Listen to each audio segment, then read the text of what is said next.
देखिए, पॉलिटी के अंतर्गत हम लोग को एक चैप्टर पढ़ना है, संविधान की अनुसूचियां, ठीक ना।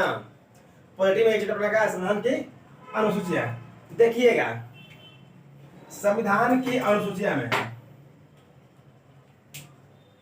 देखिए, मूल संविधान कहने का मतलब कि जिस डेट में संविधान बनकर तैयार हुआ था, ठीक ना, एंड 26 नवंबर 1950 ईस्वी को जो संविधान लागू हुआ था उसको क्या बोलते हैं, मूल संविधान। तो संविधान की अनुसूचिया में देखिएगा, यहाँ पे मूल संविधान यानी मूल संविधान में 8 अनुसूचियां थी और 4 को जोड़कर वर्तमान में 12 कर दिए गए। यानी कहने का मतलब कि मूल संविधान में 8 अनुसूचियां थी और वर्तमान में कितने हैं, 12 है। देखिएगा, पहली अनुसूची में किसके बात किया गया है, पहली अनुसूची में भारतीय संघराज्य क्षेत्र के अंदर आने वाले 28 राज्य और 8 यूटी यानी केंद्र शासित प्रदेश है। यानी पहली अनुसूची में क्या है, 28 राज्य और 8 केंद्र शासित प्रदेश, वर्तमान में 8 केंद्र शासित प्रदेश है। यानी पहली अनुसूची में 28 राज्य और 8 केंद्र शासित प्रदेश। नेक्स्ट देखिएगा, दूसरी अनुसूची में क्या है, दूसरी अनुसूची में क्या चीज कि भारतीय संघराज्य क्षेत्र के अंतर्गत आने वाले पदाधिकारी का वेतन भत्ता पेंशन के बारे में जानकारी देगी, किसमें, दूसरी में, ठीक है। देखिए, शपथ से पहले क्या देगा, वेतन। किसी भी आदमी को पहले पैसा दीजिएगा तभी वही काम करेगा, ठीक है। तो इसी के अकॉर्डिंग शपथ न होकर पहले वेतन है, इतना ध्यान रखिएगा। दूसरा में क्या है, वेतन भत्ता और पेंशन। नेक्स्ट देखिए,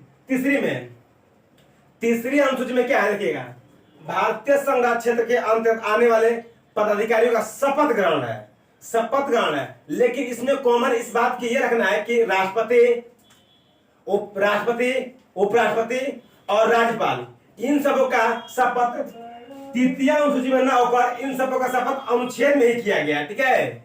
कॉमन में ही है। तृतीय में क्या है कि भारतीय संघराज्य क्षेत्र के अंतर्गत आने वाले पदाधिकारियों का क्या है, क्या इसमें शपथ ग्रहण है। लेकिन कॉमन बात यह है कि राष्ट्रपति, उपराष्ट्रपति और राज्यपाल, इन सबों का क्या शपथ ग्रहण इसमें नहीं है। इन सबों का शपथ ग्रहण क्या है, अनुच्छेद के, जैसे में राष्ट्रपति का शपथ अनुच्छेद 60 में है, ठीक है। अनुच्छेद 159 में उपराष्ट्रपति है, राज्यपाल का शपथ 169 में है, ये सब क्या उनका अनुच्छेद में है। नेक्स्ट देखिएगा, चौथी अनुसूची में क्या है, भारतीय संघराज्य क्षेत्र के अंतर्गत आने वाले क्या है, राज्यसभा। चौथी में क्या है, राज्यसभा के सीटों का बंटवारा, यानी किस राज्य में राज्यसभा की सीट कितना होगी और कितना होना चाहिए, ना। ये चौथी अनुसूची हमको बताता है कि राज्यसभा में सीटों की बंटवारा, सीटों की संख्या। जैसे में अभी भी राज्यसभा में कितनी सीटें हैं, राज्यसभा में सीट आप लोग को 16 हुआ है। देखिए, पांचवी अनुसूची में क्या है कि अनुसूचित क्षेत्र और अनुसूचित जनजाति, जिसको बोलते हैं शेड्यूल कास्ट, ना, एसटी एससी। पांचवी में क्या है, अनुसूचित क्षेत्र और अनुसूचित जनजाति, एससी एसटी के बारे में जानकारी हमको पांचवी अनुसूची से मिलती है। नेक्स्ट देखिएगा, यहीं पे छठी अनुसूची हमको इस बात की जानकारी मिलती है कि असम, मेघालय, त्रिपुरा और मिजोरम, सेवन सीटर के अंतर्गत आने वाले असम, मेघालय, त्रिपुरा और मिजोरम, इन 4 राज्यों में जो एससी और एसटी निवास करते हैं, उन सब क्षेत्रों के बारे में जानकारी हमको छठी अनुसूची मिलती है। देखिए, पांचवी और छठी में अंतर जानते हैं क्या है, पांचवी अनुसूची में क्या है, एससी और एसटी यानी अनुसूचित क्षेत्र और अनुसूचित जनजाति है, ना, सभी अनुसूची। लेकिन छठी अनुसूची में क्या है कि असम, मेघालय, त्रिपुरा और मिजोरम, इस 4 राज्य के ही एससी एसटी आएंगे छठी राज्य में, ना। देखिएगा, छठी के बाद क्या आता है, 7वीं नंबर। 7वीं अनुसूची में क्या है, सूचियां हैं, ठीक है। 7वीं अनुसूची में सूची है। सूची में आता है संघ सूची, राज्य सूची और समवर्ती सूची। 7वीं में क्या है, स से सूची।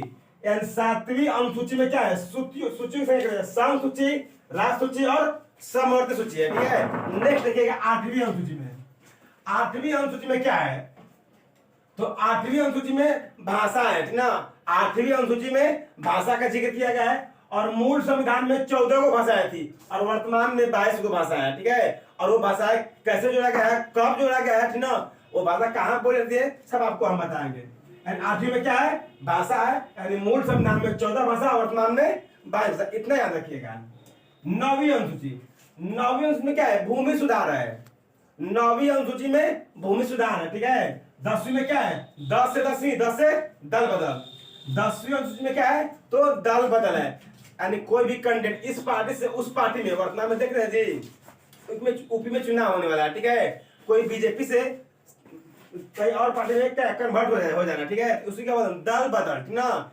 इसको रोकने के लिए 10वीं अनुसूची लाया गया था, ठीक ना। उसमें क्या है, दल बदल। नेक्स्ट 11वीं अनुसूची में क्या है, पंचायती व्यवस्था है, ठीक है। पंचायती व्यवस्था यानी पंचायती व्यवस्था किस प्रकार रहेगा, ये 11वीं अनुसूची में बताया गया। नेक्स्ट लिखिएगा 12वीं अनुसूची। 12वीं अनुसूची में हम लोग क्या, नगर निगम, बड़े बड़े शब्द जाएगा ना जी, तो नगर निगम आपको देखने को मिलेगा, ठीक ना। तो नगर निगम के बारे में जानकारी हमको 12वीं अनुसूची में मिलता है, ठीक है। एक बार और ध्यान रखिएगा, 11वीं अनुसूची में जो पंचायती व्यवस्था है उस पर 18 विषय काम करने के लिए दिया गया है, ठीक है। और 12वीं अनुसूची जो नगर निगम है उसके लिए 29 विषय काम करने के लिए दिया गया। 29 विषय 18 विषय, समझ रहे हैं। जैसे मेरा नल जल, नाली, रोड, उसमें क्या था, वो विषय में आता है। यानी 12वीं अनुसूची में नगर निगम को 29 विषय पर काम करने के लिए दिया गया है। और 11वीं अनुसूची पंचायती राज व्यवस्था में कितना, 18 विषय काम करने के लिए दिया गया है, ठीक है। देखिएगा, ये राष्ट्रपति है, उपराष्ट्रपति और राज्यपाल, ठीक ना। इन लोगों का शपथ सूची में न होकर क्या अनुच्छेद में है। तो आप लोग को बता रहे क्या चीज, कि राष्ट्रपति का शपथ अनुच्छेद 60 में, उपराष्ट्रपति अनुच्छेद 69 और राज्यपाल अनुच्छेद 159 ना। इन लोगों का शपथ, राष्ट्रपति का शपथ, उपराष्ट्रपति का शपथ और राज्यपाल का शपथ सूची में न होकर अनुच्छेद में इंक्लूड किया गया है। इसको आप ध्यान